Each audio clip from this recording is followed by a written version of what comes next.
Before we get into the video, I have to ask you a question. Are you a woman above the age of 40 that's struggling to lose weight? You want to get off medications? You want to develop more confidence? Well, you can click the link in the description box to gain access to my website where you can get into contact with me. Or you can also contact me via email and Instagram. Me and my team of certified professionals will create you a plan that you can follow from the comfort of your own home. How convenient is that? And I guarantee you results because we will provide you with all the necessary tools that will make improving your health easy and effortless. So if you're interested, reach out to me and I look forward to working with you.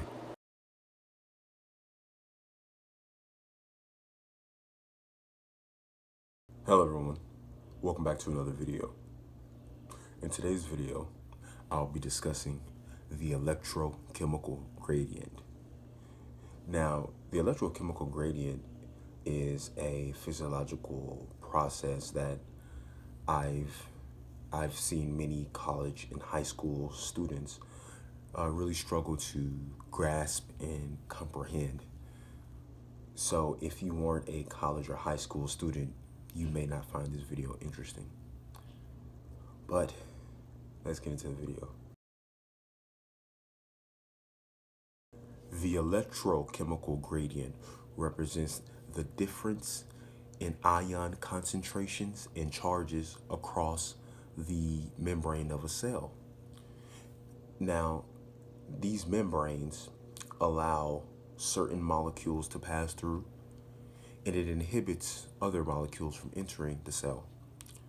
Now, ions are particles that carry positive and negative charges.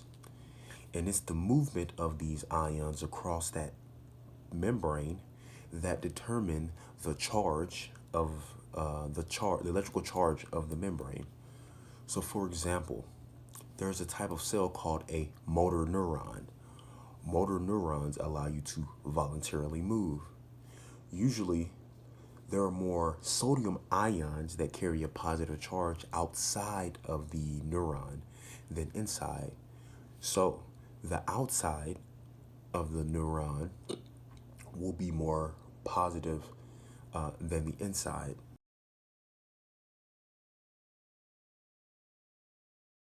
I think it's also important that I mention ions that have the same charge repel each other, and ions that have different charges attract to each other.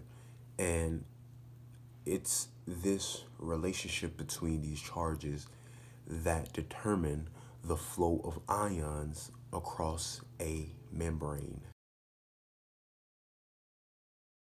Now, why are electrical chemical gradients important? Well, it's important for many different reasons, but there are two I want to focus on. The generation of action potentials or nerve impulses, and the production of energy. Now let's start with nerve impulses. In order for your nerves to produce an electrical charge, you must first have the influx of sodium ions inside of a cell. The influx of sodium ions inside of a nerve cell will bring about depolarization. Now, depolarization is a process that increases the likelihood of there being an nerve impulse generated. So there would be no electrical charges if it wasn't for the electrical chemical gradient, which involves the influx of sodium ions inside of a cell, making the inside of the cell more positive, which increases the likelihood of there being an action potential or nerve impulse generated.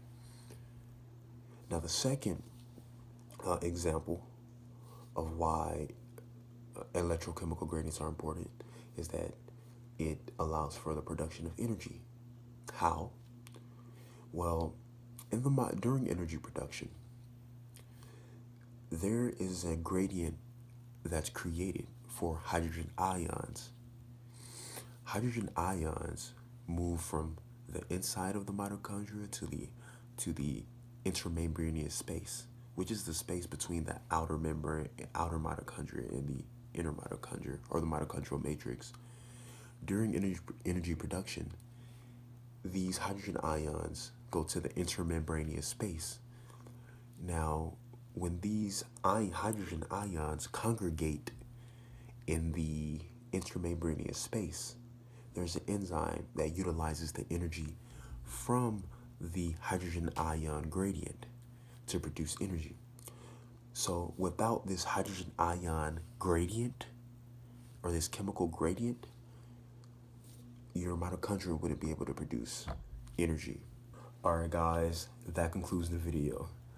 As I stated in the beginning of the video, if you aren't a college or high school student, I don't expect you to find this video very interesting, because the goal of this video is to educate or help students better understand this physiological process so that they can pass their test.